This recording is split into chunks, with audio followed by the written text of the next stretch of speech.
Vamos a hacer aquí un breve paréntesis en el estudio del LPC 2103 y explicaremos en general cuál es la relación entre el mapa de memoria, es decir, las direcciones que ve la CPU, y la memoria física que contiene un microprocesador.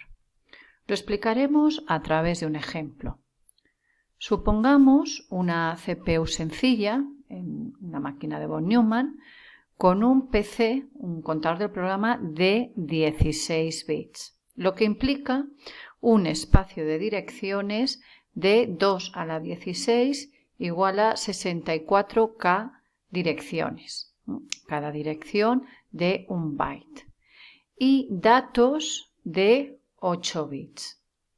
Y pensemos cómo podemos conectarla a una memoria física de solo 16 kilobytes, es decir, 16K direcciones de 1 byte cada una, más un puerto de salida de 1 byte y otro de entrada de 1 byte también. La memoria de 16 kilobytes estará compuesta de dos bloques, uno de tipo EEPROM, es decir, de solo lectura, y otro SRAM, de lectura y escritura. Cada bloque de memoria constará de 8 kilobytes y, por tanto, 13 bits de dirección para poder seleccionar una de ellas.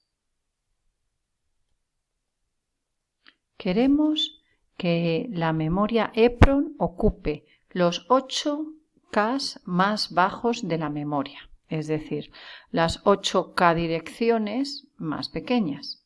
A continuación, la RAM hasta completar los 16K.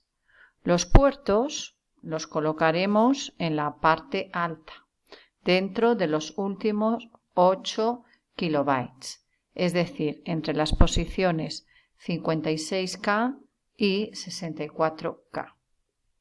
El único puerto de entrada de 1 byte estará compuesto por 8 puertas triestado, como la de la figura. Su salida se conecta directamente al bus de datos y su entrada de control, no G, es activa en baja, al bus de direcciones.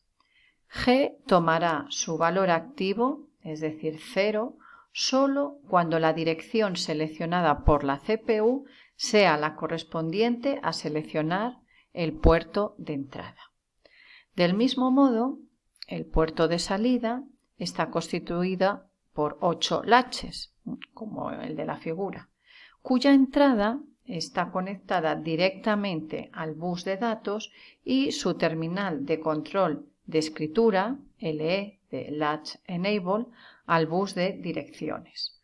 Como en el caso anterior, solo se escribirá en los latches, provocando que pueda cambiar el estado del LED conectado al exterior cuando en el bus de direcciones aparezca el valor correspondiente a la dirección donde se aloja. Aquí aparece el esquema de conexiones entre los distintos bloques. A la izquierda, la CPU von Neumann, de donde salen el bus de direcciones de 16 bits en marrón y el bus de datos en gris de 8 bits, que irán a los dos chips de memoria y a los puertos de entrada-salida.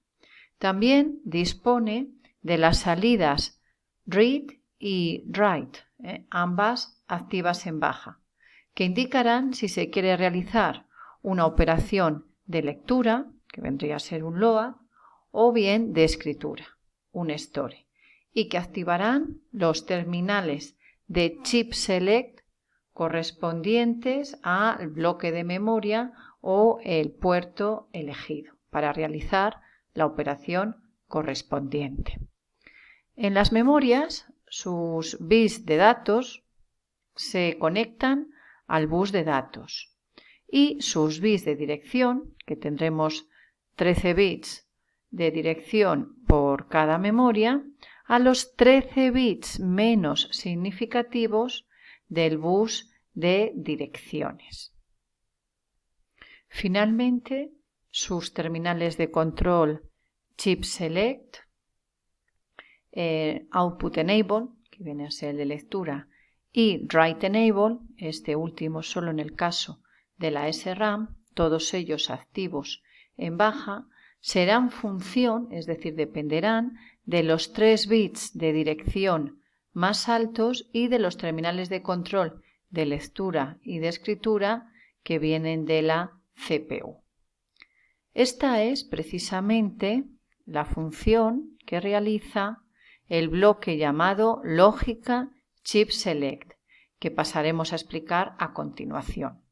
Las puertas lógicas que alberga dependen de cuál sea el mapa de memoria del microcontrolador, que en nuestro caso es este de aquí, que hemos indicado en la transparencia anterior. Vamos a deducir, con ayuda de esta tabla, cuáles son las puertas lógicas que incluye el bloque de lógica de selección del chip.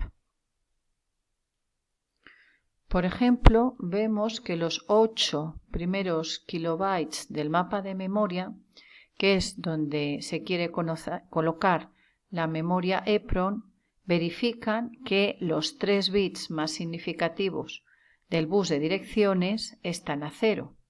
Por tanto, el terminal Chip Select de la EEPROM se tendrá que activar, es decir, tendrá que tomar el valor 0 en esta situación.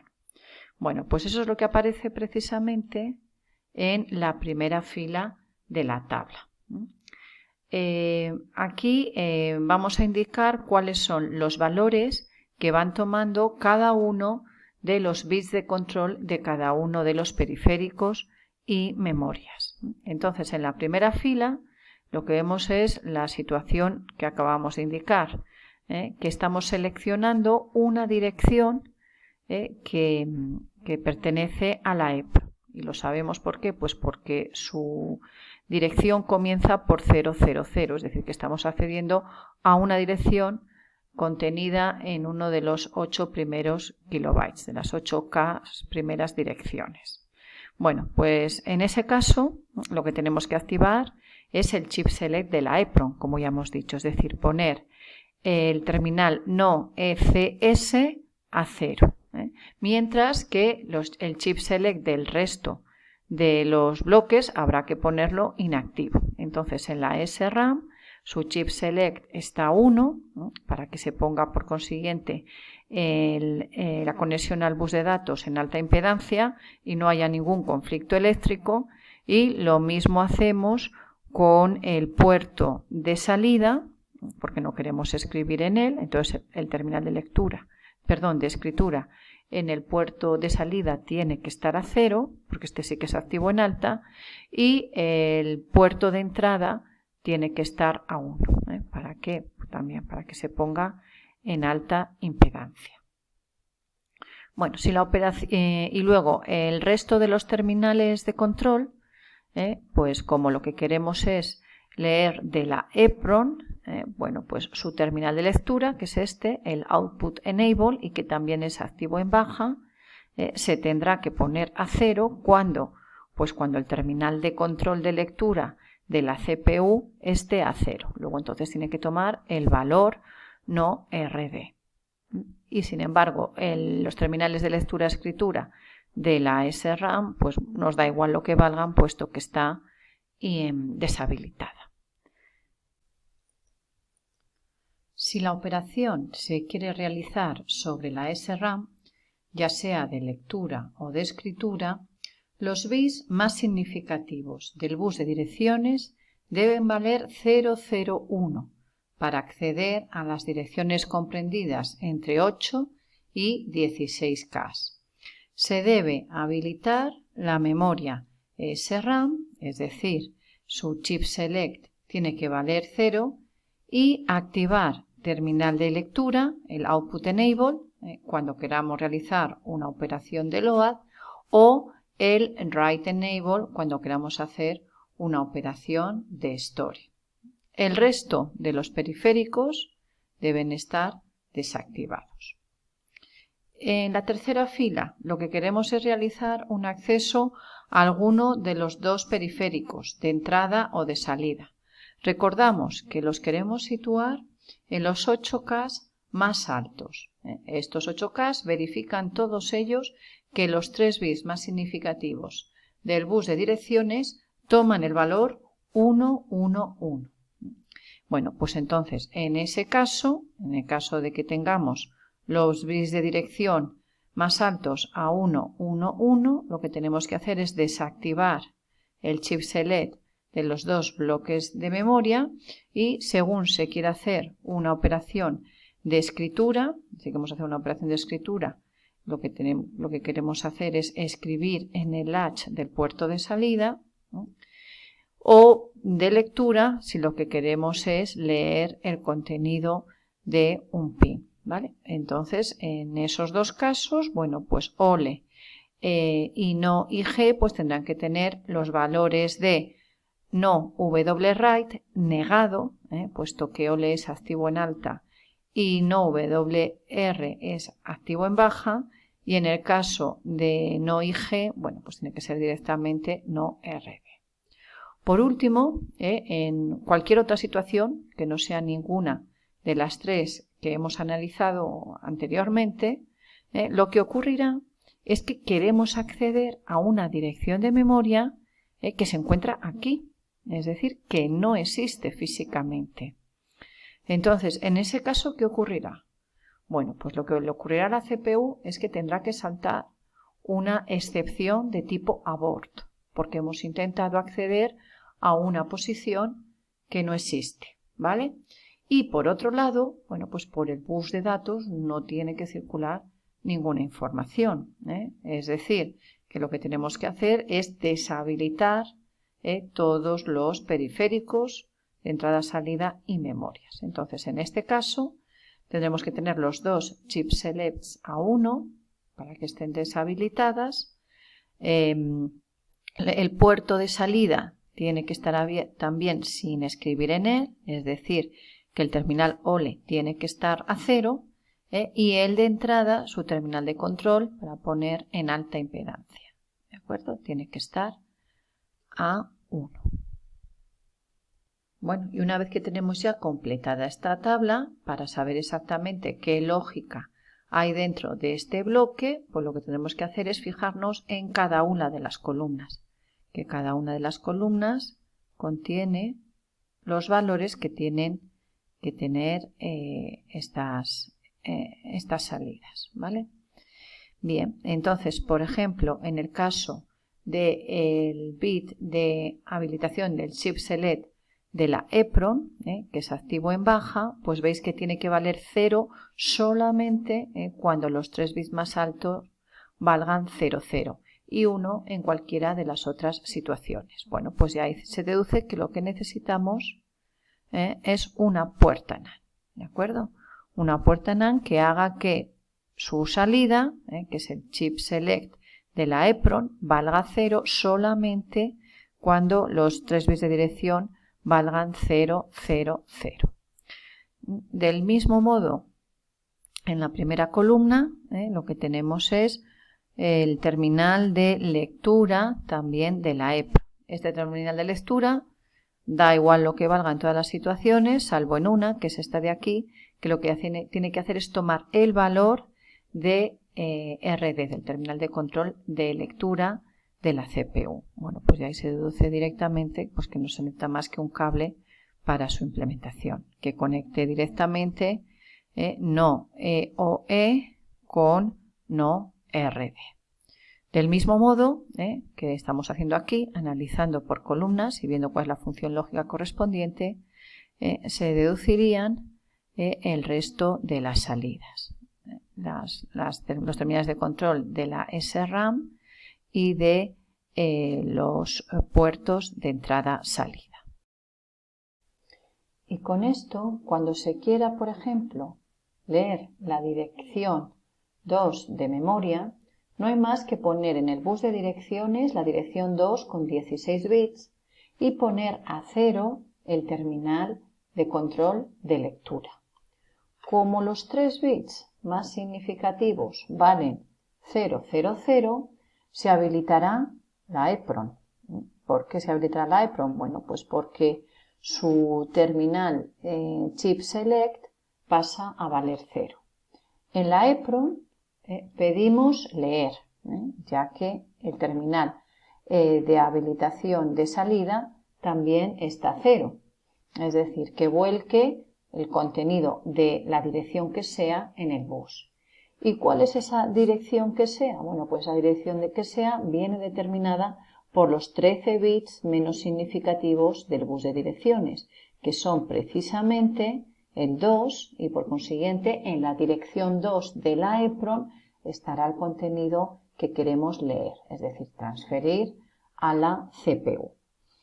¿Este contenido tendrá algún tipo de conflicto con el resto de los bloques? Pues no, porque si analizamos cuáles van a ser los valores en sus terminales de control, vemos que la SRAM está deshabilitada, su chip select está a 1 y lo mismo ocurre con los dos puertos de entrada-salida. Por consiguiente, el contenido de la dirección 2 de la EPROM pasará al bus de datos y de ahí a la CPU. Para finalizar, fijaros que solo tenemos un puerto de entrada y un puerto de salida colocados en 8K direcciones. Efectivamente, se accederá a estos puertos desde varias direcciones, concretamente desde todas aquellas con los 3 bits más significativos a 1, es decir, todas las direcciones situadas en los 8K últimos del espacio de memoria. Bueno, pero en los procesadores, como hemos visto en la transparencia 2, cuando describíamos el esquema del LPC 2103, los periféricos son más complejos que simples registros de salida y puertas triestado de entrada. En esta transparencia vamos a mostrar una posible conexión de 3 periféricos complejos, una UART, un temporizador y un bloque SPI a la CPU del ejemplo anterior. Como en el ejemplo anterior, queremos que las operaciones de entrada-salida estén mapeadas en memoria, es decir, que se conviertan en operaciones de load store. Concretamente, que las operaciones de transferencia hacia los periféricos pues estén colocados en el último kilobyte, en los últimos 8 kilobytes, del 56K al 64K. Pero ahora los periféricos son unidades más complejas y cada uno de ellos consta de varios puertos, es decir, registros en los cuales puede leer o escribir la CPU. Por tanto, se puede considerar cada periférico como una pequeña unidad de memoria que contiene unas pocas direcciones. Cada dirección daría acceso a cada puerto del periférico. Por ejemplo, aquí, en este esquema que tenéis aquí arriba, queremos representar los bits de dirección de esta máquina ejemplo.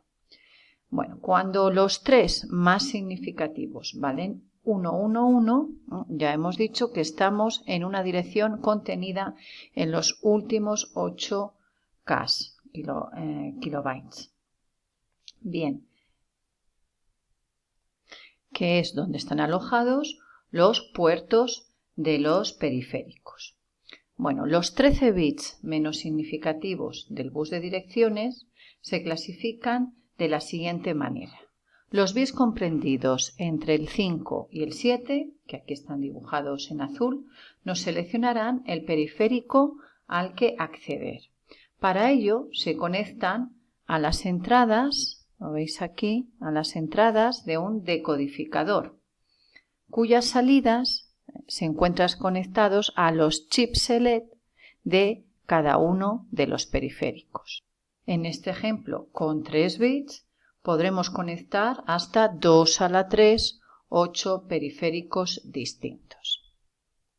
Además, los 5 bits menos significativos, que aquí están en rojo, sirven para seleccionar dentro de cada periférico a qué puerto acceder.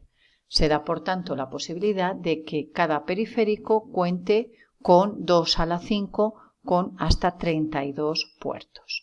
De este modo se mapearía en memoria todos los sistemas periféricos y la CPU podría intercambiar información con ellos utilizando las instrucciones de load y store.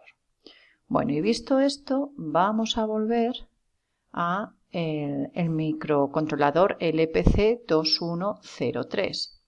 Bueno, recordemos que la ARM7 posee un contador de programa, el PC, de 32 bits. Eso significa que puede utilizar un espacio de memoria de 2 a la 32 direcciones, es decir, de 4 gigas. 4 gigas, ¿cuánto es eso en decimal? Pues 4 gigas es 2 a la 32, que es más de 4.000 millones de direcciones, ¿vale? Pero la memoria que contiene el microcontrolador es mucho más pequeña. Hemos visto en la introducción que consta de un bloque de memoria flash de 32K, otro de memoria RAM estática de 8K y por último otros 8K de una memoria ROM para el bootloader. Más, bueno, pues los puertos de los periféricos, que van a ser contados, van a ser pocos, ¿vale? Es decir, que la memoria física, pues sumando más de 32.000, más 8.000, más otros 8.000, más algo más, bueno, pues es algo más de 48.000 direcciones. Es decir, 48.000 direcciones frente a 4.000 millones, pues esto viene a decir que la inmensa mayoría de los estados del contador del programa acceden a direcciones que no existen, es decir, a direcciones situadas en estos espacios blancos. Este dibujo indica dónde se encuentran mapeadas las direcciones de memoria y los periféricos dentro de los 4 gigabytes. No está hecho a escala, obviamente. Las áreas blancas son muchísimo más extensas de lo que aparecen en el dibujo. Bueno, pues vamos a ver dónde se sitúa cada bloque. En las direcciones de memoria inferiores aparecen los 32 kilobytes de la memoria flash. Recordamos que en la flash normalmente alberga el programa y que los primeros 32 bytes constituyen la tabla de vectores para la asistencia a interrupciones excepciones.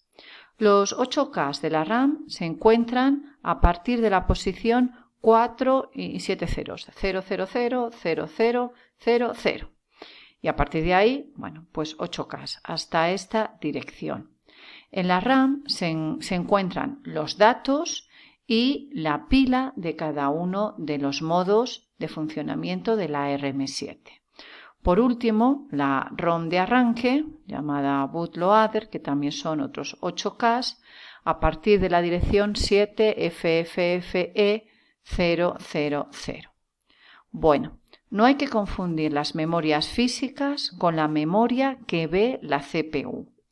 En este micro, por ejemplo, tenemos 3 bloques de memoria física, pero la CPU lo ve todo como un único bloque, ya que dispone de un único bus de direcciones y un único bus de datos. Recordamos, por tanto, que se trata de una arquitectura von Neumann y no la tenemos que confundir con una arquitectura Harvard por el hecho de ver 3 memorias diferentes. Eso son memorias físicas. Bueno, por último, en las posiciones más altas aparecen los puertos, es decir, los registros de los periféricos. Bien, en el área azul clarita se encontrarían los puertos correspondientes a todos los periféricos conectados al bus de periféricos normal, que si os acordáis eran todos menos el BIC, ¿vale? Bueno, pues todos estos puertos los podremos identificar fácilmente porque su dirección empieza por la letra E. Y por último, en el área rosa se encontrarían los registros de los periféricos conectados al bus de periféricos avanzado. En el caso del LPC2103 solamente había un periférico de esta clase, que era el controlador de interrupciones vectorizadas o BIC, ¿vale? Sus puertos, por consiguiente, las direcciones de sus puertos empezarán con la letra F.